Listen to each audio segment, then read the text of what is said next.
अस्सलामुअलैकुम सामीन। 9 ज़िलक़ादा और 8 मई हैं। आज की ख़बरों की शुरुआत इमाम दोहा कतर मौलाना नूर मोहम्मद मज़ाहिरी की तिलावत कलाम पाक से की जा रही है।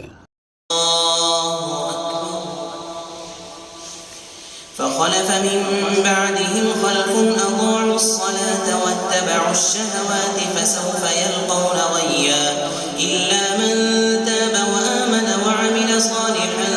فأولئك يدخلون الجنة ولا يظلمون شيئا جنات عدن التي وعد الرحمن عباده بالغيب إنه كان وعده مأتيا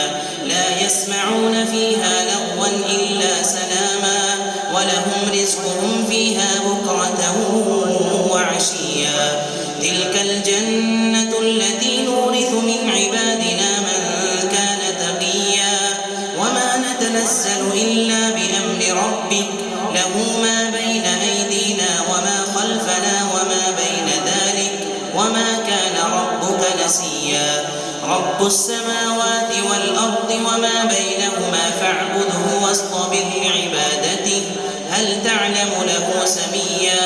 ويقول الإنسان أإذا ما مت لسوف أخرج حيا أولا يذكر الإنسان أنا خلقناه من قبل ولم يك شيئا فوربك لنحشرنهم والشياطين ثم لنحضرنهم حول جهنم جثيا ثم لننزعن من كل شيعة أيهم أشد على الرحمن عتيا ثم لنحن أعلم بالذين هم أولى بها صليا وإن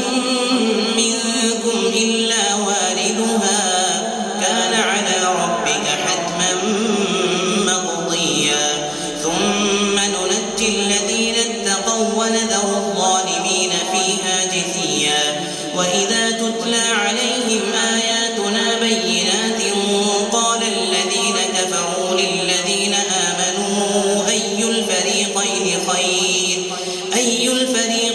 خير مقاما وأحسن نديا وكم أهلكنا قبلهم من قرن هم أحسن أثاثا ورئيا قل من كان في الضلالة فليمدد له الرحمن مدا حتى إذا رأوا ما يوعدون إما العذاب وإما الساعة فسيعلمون من هو شر مكانا وأضعف جندا الله أكبر